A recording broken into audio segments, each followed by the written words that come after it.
오늘 하나님은 우리에게 피를 먹지 말라고 하십니다. 어떤 의미일까요? 여러분, 피는 뭘까요? 바로 피는 생명이죠. 또한 생명은 바로 우리의 것이 아니라 하나님의 것이라는 거죠. 여러분, 이것을 기억하시고 오늘 말씀을 한번 살펴보고자 합니다.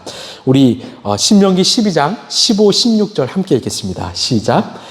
당신들은 주 하나님이 당신들에게 베풀어 주신 복을 따라서 마음에 내키는 대로 성 안에 어디든지 짐승을 잡아먹을 수 있습니다. 정한 사람이든지 부정을 탄 사람이든지 모두 다 노루나 사슴고기를 먹듯이 잡은 짐승의 고기를 먹을 수 있습니다. 그러나 피는 먹지 못합니다. 물처럼 땅에 쏟아 버려야 합니다. 아멘. 여러분, 하나님이 세상을 창조하시고 또 우리를 창조하실 때 사실 이 땅의 많은 동물들은요, 이 초식을 하는 존재였습니다. 그래서 에덴 동산은 그 이사야서 35장의 고백처럼 이 사자들이 어린 양과 함께 뛰놀죠. 또 어린이가 독사굴에 손을 넣어도 물지 않는 그런 참 소망의 나라였다고 말하죠. 즉 세상에 평화가 가득한 곳이었습니다. 그러나 이 땅에 죄가 들어오면서 모든 우리 자연 생태계가 흔들리기 시작했습니다. 결국은 노아 홍수 이후에 하나님은 인간에게 육식을 허용하셨습니다. 이는 홍수가 쏟아짐으로 인간이 살아가는 생태계가 완전히 바뀌었기 때문이죠. 여러분, 실제로 홍수 사건 이후로 인간의 수명은요, 급격하게 줄어들었습니다. 이 창조과학을 보면 이 궁창 위의 물층이 사라지면서 이 강한 자외선이 유입되어서 인간이 해를 입었다라고 말하죠. 결국 하나님은 우리에게 필요한 영양분을 공급하시기 위하여 또한 생존을 위하여 육식을 허락하셨습니다. 이 육식을 허용하셨지만 이 허용하지 않은 것이 하나 있었습니다. 창세기 우리 9장 4절 5절입니다. 시작. 고기를 먹을 때 피가 있는 채로 먹지는 말아라. 피에는 생명이 있다. 생명이 있는 피를 흘리게 하는 자는 내가 반드시 보복하겠다. 그것이 짐승이면 어떤 짐승이든지 그것에게도 보복하겠다. 사람이 같은 사람의 피를 흘리게 하면 그에게도 보복하겠다. 아멘. 하나님이 왜 고기는 허용하시고 이 피는 먹지 말라고 하십니까? 바로 고기는 인간이 살아가기에 필요한 것이기 때문이죠. 또한 피를 먹지 말라고 하신 것은 바로 그 생명이 얼마나 귀한지, 생명이 얼마나 가치 있는지를 우리가 깨닫길 바라신 것이었습니다. 실제로 여러분, 레위기의 구약의 제사를 보면 그 짐승은 작고 그 피는요, 바로 단에 바치게 하셨죠. 여러분, 피는 곧 생명이기 때문에 그 생명은 하나님의 것이기 때문에 쉽게 그것을 흘리거나 먹지 말라고 하신 거죠. 여러분, 누군가는 이렇게 말합니다. 그럼 목사님, 이 해장국의 선지는 어떻게 합니까? 예를 들어서 육회는 어떻게 합니까?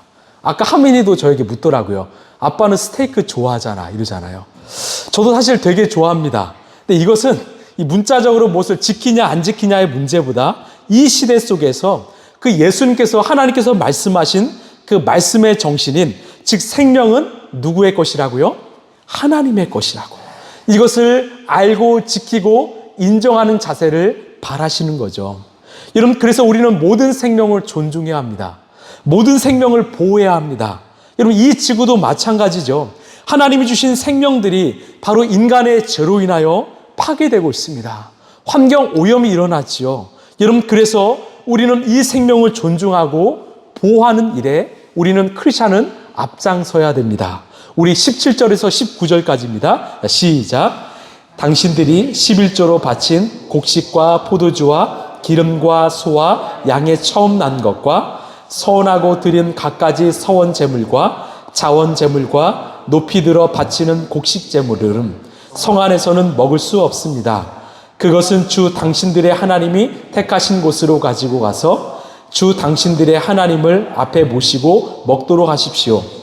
당신들과 당신들의 자녀와 남종과 여종과 성 안에 사는 레위 사람과 함께 먹고 주 당신들의 하나님 앞에서 높이 들어 바친 모든 것을 즐거워하십시오. 부디 당신들은 그 땅에 사는 동안에 레위 사람을 저버리지 않도록 하십시오. 아멘. 이것은 무슨 의미냐면 이 이스라엘 백성들이 이제 가나안 땅에 들어가면 이들은 농사를 짓기 시작하죠. 농사를 지면 많은 수확물들이 나옵니다. 그래서 거두게 되는 이 곡식과 포도주와 이 기름의 11조를 바치고 또한 이 소와 양의 첫 새끼는 하나님께 바치라고 말씀합니다. 그리고요, 그것을 먹을 때는 이 혼자만 먹지 말라고 합니다. 특별히 당신들의 자녀와 남종, 여종, 레위 사람들과 함께 먹으라고 합니다. 여러분, 자녀, 이 종, 레위는 무엇을 상징할까요? 여러분, 자녀란 바로 연약한 존재들을 의미합니다.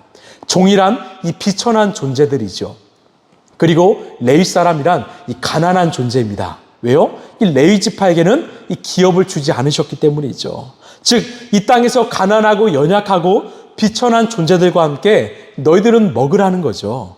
그들을 외면하지 말라는 것입니다. 그들을 굶주리지 말라는 것이죠. 여러분, 우리도 마찬가지입니다. 하나님께서 나에게 주시는 그 물질들이 있습니다. 여러분, 그 몫은요, 내 것만 있는 거 아니죠. 바로 그 목 안에는 이 땅에 가난하고 연약한 자들에게 나눠줄 목도 우리에게 함께 주셨다라는 것입니다. 우리 라이프처치는요, 그런 일에 최선을 다하고 싶습니다. 그래서 하나님이 주신 목에는 내 목도 있지만 정말 이 땅에 연약하고 약한 이 사회적 약자들의 목도 있다라는 것을 기억하시고 그들을 보살피는 것이 하나님의 뜻이요, 하나님 나라의 정신임을 여러분 기억하시길 바랍니다. 이것이 바로 생명을 존중하고 살리는 일이라는 거죠. 우리 23절에서 25절, 28절입니다. 자, 시작. 그러나 어떤 일이 있어도 피는 먹어서는 안 됩니다. 피는 생명이고 생명을 고기와 함께 먹어서는 안 되기 때문입니다. 피는 먹지 못합니다. 물처럼 땅에 쏟아 버려야 합니다. 그것을 먹어서는 안 됩니다. 당신들이 주님 보시기에 바른 일을 하여야 당신들과 당신들의 자손도 잘 될 것입니다. 내가 당신들에게 명하는 이 모든 말을 잘 들어서 지키고 또 주 당신들의 하나님 앞에서 선과 의를 행하면 당신들뿐만 아니라 당신들의 자손도 영원토록 복을 받을 것입니다. 아멘. 자, 반복해서 말하죠. 피를 먹지 말라고 합니다. 더 나아가서요, 이 피를 먹지 않는 게 어떤 표현을 쓰는가? 25절을 보면 하나님 보시기에 바른 일이라고 말합니다. 또 28절을 보면 의롭고 선한 일이라고 말합니다. 그때 바로 우리와 우리의 자손들은 잘 된다고 하시죠. 여러분, 하나님 보시기, 오늘 말씀을 보면 하나님 보시기에 의와 불의는 어떤 기준으로 나눌 수 있을까요? 바로 생명입니다. 여러분, 선과 악의 기준은 무엇입니까? 바로 생명입니다. 즉, 누군가의 생명을 손상하지 않은 일, 생명을 해하거나 빼앗지 않은 일은 선이고 의로운 일이죠. 옛말에 이 피를 빨아먹지 말라라는 말이 있죠. 이 부정부패가 심한 탐관 오리들이 이 백성들을 힘들게 한다는 표현이 바로 이 고열을 빨아먹다라는 표현을 썼지요. 이 백성들의 생명을 갉아먹는 일입니다. 또한 내가 힘들면 내 피가 마른다라고 하지요. 즉, 내 생명에 손상을 가한다, 또한 어려움을 겪는다라는 뜻이지요. 이러면 인간은 본능적으로 피가 생명임을 압니다. 여러분, 무엇이 하나님 보시기에 의롭고 바른 일입니까? 바로 생명을 소중하게 여기는 일입니다. 내 생명뿐만 아니라 내 이웃의 생명도 소중하게 여기는 일이 바로 하나님 보시기에 의롭고 선한 일이라는 거죠. 여러분, 무엇이 불의하고 악한 일입니까? 생명을 빼앗거나 생명을 해하는 일이지요. 이것은 이웃도 마찬가지지만 바로 내 생명도 마찬가지입니다. 여러분, 지금 시대는요, 바로 나 자신의 생명을 해하는 시대입니다. 많은 청년과 청소년들이 이 중독에 빠져 있는 친구들이 참 많습니다. 삶이 무너집니다. 이것은 바로 내 생명에 손상을 가하는 일이죠. 여러분, 예수님이 이 땅에 오셔서 하신 일이 무엇입니까? 바로 생명을 주셨지요. 당신이 십자가에서 피를 흘리심으로 말미암아 그 피가 내게 임함으로 나에게 생명이 돋아났다는 거. 여러분, 이것이 바로 구원이라는 거죠. 여러분, 우리가 왜 성찬식을 합니까? 우리가 포도주를 마실 때 우리가 예수 그리스도의 피를 수혈받아서 내 안에 생명이 다시 찾아오게 되는 것이죠. 바로 생명을 보존하는 일이 의롭고 선한 일입니다. 더 나아가서 이 생명을 지키면 우리도 잘 되고 우리의 자녀도 잘 된다고 말씀합니다. 여러분, 이것은 당연한 일이죠. 우리가 잘 아는 이 소통 전문가로 활동하는 이 김창옥 씨가 이 나를 살게 하는 것들이란 책에서 이런 말을 했습니다. 잘 들어보세요. 당신이 지키는 것이 당신을 지켜줄 것입니다. 당신이 오늘 지키는 것이 바로 당신을 지켜줄 것입니다. 저는 이 말이 참 공감이 되더라고요. 이런 우리는 오늘 무엇을 지키고 있습니까? 바로 내 믿음, 내 신앙, 내 안식이요. 내가 그것을 지키면 그것이 나를 지킨다라는 거예요. 내가 하나님을 지키면 그 내가 지키는 하나님께서 나를 지키신다라는 거죠. 마찬가지로 내가 생명을 소중하고 정말 존중하면, 내가 생명을 지키면 그 생명이 나를 지켜준다라는 겁니다. 그래서 생명을 소중히 여기는 사람은, 또한 생명을 소중히 여기는 가정은 바로 생명이 더 확장되어 갈 것이라고 주님은 말씀합니다. 하나님은 그 생명을 소중히 여기는 사람에게 많은 일들을 맡기신다고 우리에게 약속하지요. 여러분, 그래서 우리를 통해서 이 땅의 생명 존중 문화가 확산되어야 됩니다. 최근에 이 낙태에 관련한 이야기가 참 많이 나오지요. 어떤 인권이란 이유로 생명을 죽이는 일이 허용되는 사례들이 일어나고 있습니다. 안 되지요. 여러분, 먼저는 내 몸을 소중히 지키고 여기고 우리는 생명을 정말로 소중히 여겨야 합니다. 여러분, 이런 일들은 하나님 보시기에 불의한 일이 되겠지요. 여러분, 자살도 마찬가지입니다. 이 땅은요, 바로 자살 공화국이지요. 청소년부터 어른에 이르기까지 많은 생명들이 목숨을 끊거나 정말 끊고자 하는 일들이 많지요. 이런 죽음 문화를 바꿔나가는 것이 바로 교회의 역할이요, 우리의 역할일 줄로 믿습니다. 그래서 교회는 생명에 가득한 곳이 되어야 됩니다. 우리 안에는 먼저 하나님의 생명을 맛보고 누리고 우리가 먼저 살아야 되는 거죠. 여러분, 교회는 구원의 방주입니다. 정말 죽어가는 자들이 와서 생명을 얻는 이 시대의 구조선입니다. 생명을 소중히 여기고 생명을 살리는 그런 교회로 사시길 간절히 소망합니다. 그러면 하나님은 그런 인생을, 그런 교회를 마음껏 사용하실 것입니다. 나를 통해서 생명이 흘러가는 것, 나를 통해서 생명이 살아나는 것, 아마 이것이 주님께서 우리를 바라시는, 우리에게 원하시는 삶의 뜻이 아닐까 생각이 듭니다. 우리 29, 31절입니다. 시작. 주 당신들의 하나님은 당신들이 들어가서 차지하려는 곳에 사는 민족들을 당신들 앞에서 없애버리실 것이며 살게 될 것입니다. 그들이 당신들 앞에서 멸망한 뒤에 당신들이 그들의 종교적인 관습을 따르다가 올무에 걸리는 일이 없도록 조심하십시오. 이 민족들이 자기들의 신들을 어떻게 섬겼을까? 나도 한번 그렇게 해보았으면 좋겠다 하면서 그들의 신들을 섬기는 일이 없도록 하십시오. 당신들은 주 당신들의 하나님을 섬길 때 이방 민족들이 그들의 신들을 섬기는 방식으로 섬겨서는 안 됩니다. 주님께서는 그들이 신들을 섬길 때 사용하는 모든 의식을 싫어하시고 역겨워하십니다. 그들은 자신 아들이나 딸마저도 불에 살라 신에게 바칩니다. 아멘.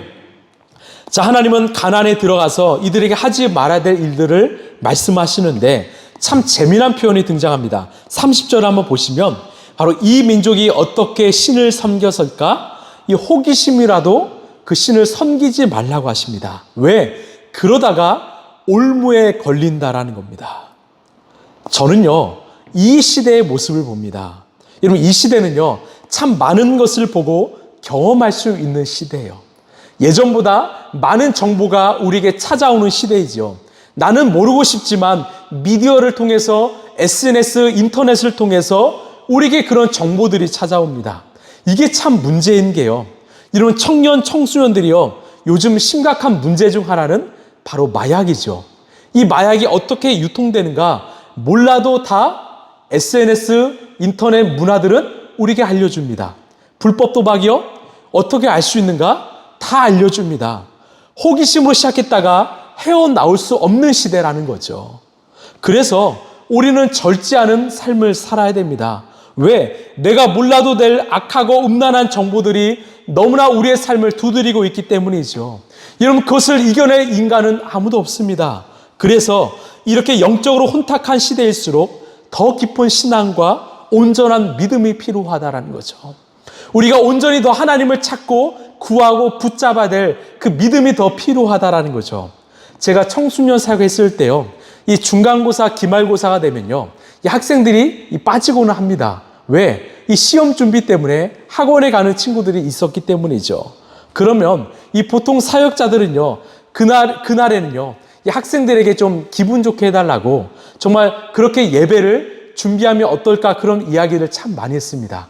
애들이 좀 힘이 나게 즐겁게 예배를 준비하면 어떨까. 근데요, 저는 오히려 반대로 했습니다. 오히려 그날은요, 저는 더 무장했어요. 그리고 더 뜨거운 집회를 준비했습니다. 마치 수련회처럼 정말 말씀을 더 준비하고 저 찬양도 더 뜨겁게 했습니다. 왜냐하면 이 친구들은요, 시험보다 예배가 더 중요하기 때문에 이 자리에 왔기 때문이죠. 그날은 더 뜨겁게 예배했습니다. 여러분, 왜 우리 라이프처치가 매 주일마다 전심을 다해 예배하는 줄 아십니까?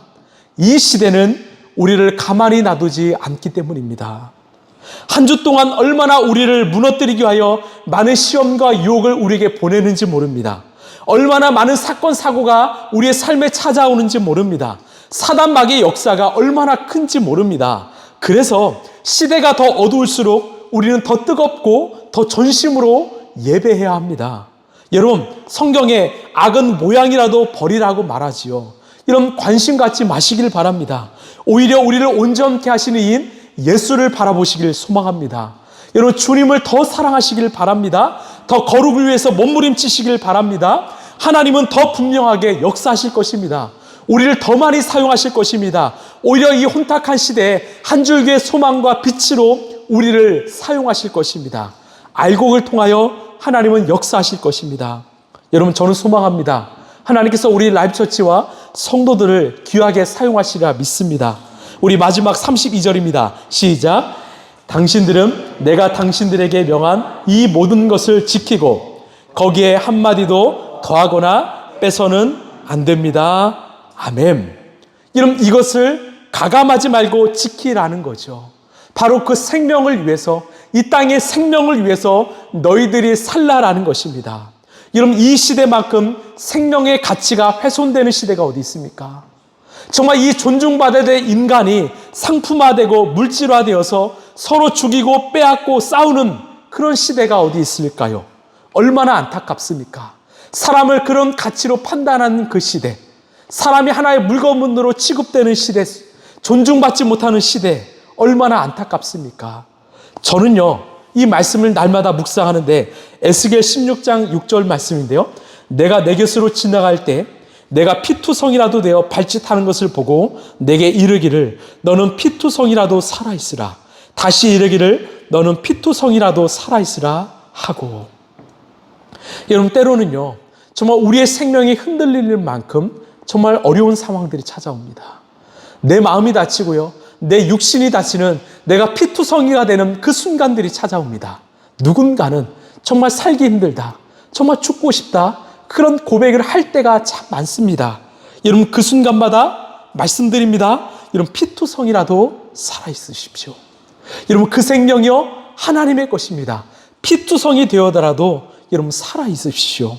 왜? 그 생명은 하나님이 보존하시기 때문이죠. 우리의 피는요, 우리의 생명은 하나님의 것이기 때문입니다. 그래서 내 삶에 혹시 어려움이 찾아왔더라도, 내가 피투성이가 되었더라도 여러분 견디십시오. 버텨나가십시오. 사십시오. 그런데 우리는 홀로 견디는 인생이 아니지요. 하나님께서는 이 시간을 우리와 함께하는 동역자를 보내주셨고, 무엇보다 우리 예수님이 우리와 함께 하십니다. 여러분, 그것을 믿으시길 바랍니다. 여러분, 우리에게 할 일이 있지요. 하나님의 의와 선을 위해서 생명을 존중하고 생명을 살리는 일에 우리가 쓰임받게 되길 소망합니다. 우리 라이프처치에 찾아오는 사람마다 정말 하나님이 주시는 그 생명을 얻는 그런 놀라운 역사가 일어나길 소망합니다. 그래서 우리 교회 이름이 바로 라이프이죠. 생명이죠. 참 감사하더라고요. 저는 꿈을 꿉니다. 우리 교회가 이 시대의 죽음 문화를 깨뜨리고 생명의 문화를 보급하는, 정말 그 생명을 살리는 이 시대의 구주선으로서 쓰임받는 그런 교회, 그런 우리 성도가 되길 간절히 소망합니다.